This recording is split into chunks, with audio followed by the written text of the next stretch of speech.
Olá, bagacinha! Sejam bem-vindos ao canal Prof. de Giovanni para a gente discutir um pouquinho sobre a geograficidade.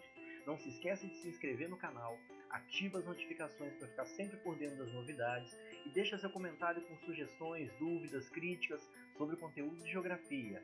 E segue a gente lá nas redes sociais. Beijo do Udi, bora para a aula! Ei, meus queridos, vamos continuar nossos estudos então sobre nova ordem mundial. Página 160. Nós podemos entender nova ordem mundial ou nova ordem geopolítica mundial como um plano geopolítico internacional das correlações de poder e de força entre os Estados nacionais, que aconteceu após o final da Guerra Fria. Com a queda do Muro de Berlim em 1989, como vimos anteriormente, e também o esfacelamento da União Soviética em 1991, o mundo se viu diante de uma nova configuração política. Primeiro nós temos a soberania dos Estados Unidos e o capitalismo que se estendeu por praticamente todo o mundo. E, claro, a OTAN, a Organização do Tratado Atlântico Norte, que consolidou o maior e mais poderoso tratado militar internacional, como vimos na aula anterior. O planeta, que antes se encontrava denominada de ordem bipolar da Guerra Fria, passou a usar um novo termo para designar o novo plano político, principalmente comandado pelo capital financeiro. A primeira expressão que pode ser designada para definir essa nova ordem mundial é unipolaridade, uma vez que, sob o ponto de vista militar, os Estados Unidos se tornaram soberanos diante da impossibilidade de qualquer outro país rivalizar com os estadunidenses nesse período, graças ao poder militar bélico deles. A segunda expressão utilizada é multipolaridade, pois após o término da Guerra Fria, o poderio militar não era mais o critério principal a ser estabelecido para determinar a potencialidade global de um Estado nacional, mas sim o seu poder econômico. Nesse plano, novas frentes surgiram, para rivalizar com os Estados Unidos. No caso do Japão, da União Europeia, e em um primeiro momento, a China, que em um segundo momento acabou se sobrepondo e, a partir principalmente do ano 2000, se tornou a segunda potência global em consumo e em produção. Por fim, temos a terceira proposta, que ela é mais consensual, a unimultipolaridade. Essa expressão é utilizada para designar o duplo caráter de ordem de poder global. Uni, para designar a soberania militar e política dos Estados Unidos. E multi, para designar os múltiplos centros de poder econômico, como nós temos nesse gráfico. Nós tivemos algumas mudanças na hierarquia nacional, que foi acarretada pela emergência da nova ordem mundial, que teve a necessidade de reclassificar essa hierarquia entre os Estados nacionais. Antes, nós costumávamos classificar os países em primeiro mundo, que eram os países capitalistas desenvolvidos.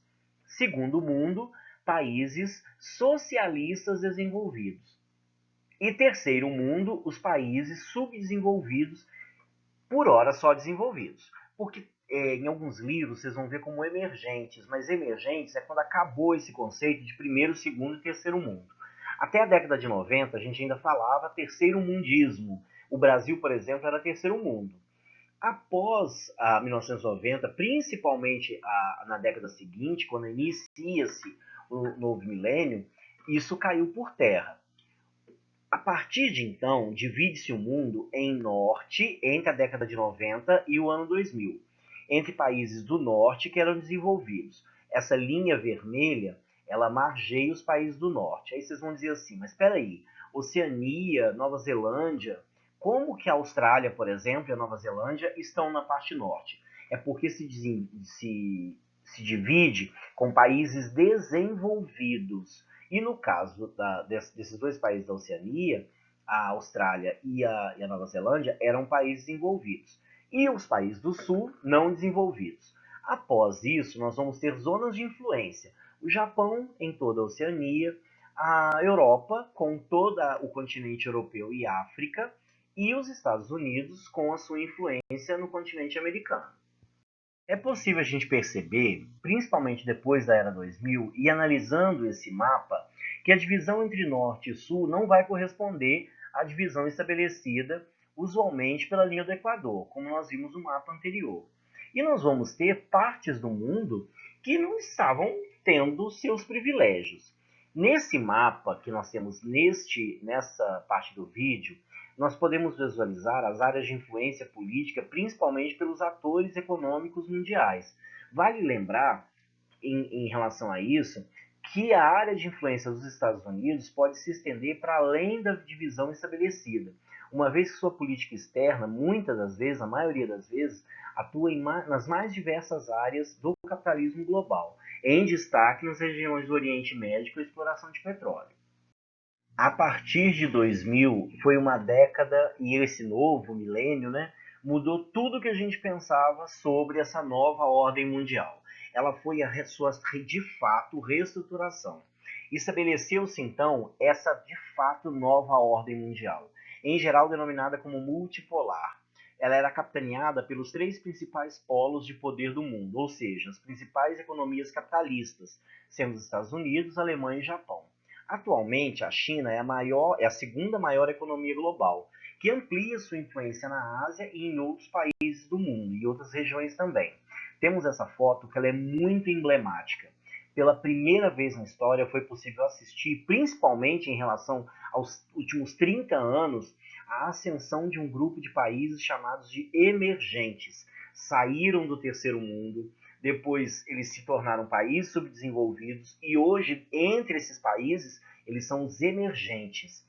Essa denominação, principalmente usando o anacrônimo, que é o BRICS, que é a inicial de Brasil, Rússia, Índia, China e África do Sul. É com S porque em inglês South Africa, que vem aumentando sistematicamente sua participação na economia global, o que pode ser considerado uma novidade em relação aos 3 principais blocos de poder que nós tínhamos anteriormente. Hoje, esse bloco, o BRICS, essa foto que é emblemática, que foi a primeira reunião que fechou o acordo de fato com esses 5 países, fez com que o Brasil se tornasse uma potência global. Nós chegamos, nos últimos 20 anos, a ser a 5ª economia. Hoje nós somos a 13ª, mas nós já chegamos a ser a 5ª economia global. E bora para o resumão da aula de hoje. Nós temos uma reorganização da política internacional. Com o fim da URSS, eu tive uma nova ordem mundial, que também foi desencadeada graças ao fenômeno da globalização. E esse fenômeno do neoliberalismo, fazendo com que as empresas se tornassem poderes mais absolutos que seus próprios estados. Surgem então os principais blocos econômicos, como é o caso do NAFTA, do Mercosul, da APEC, da União Europeia, o que fez fazer com que o Brasil se tornasse um expoente global, até chegar ao BRICS.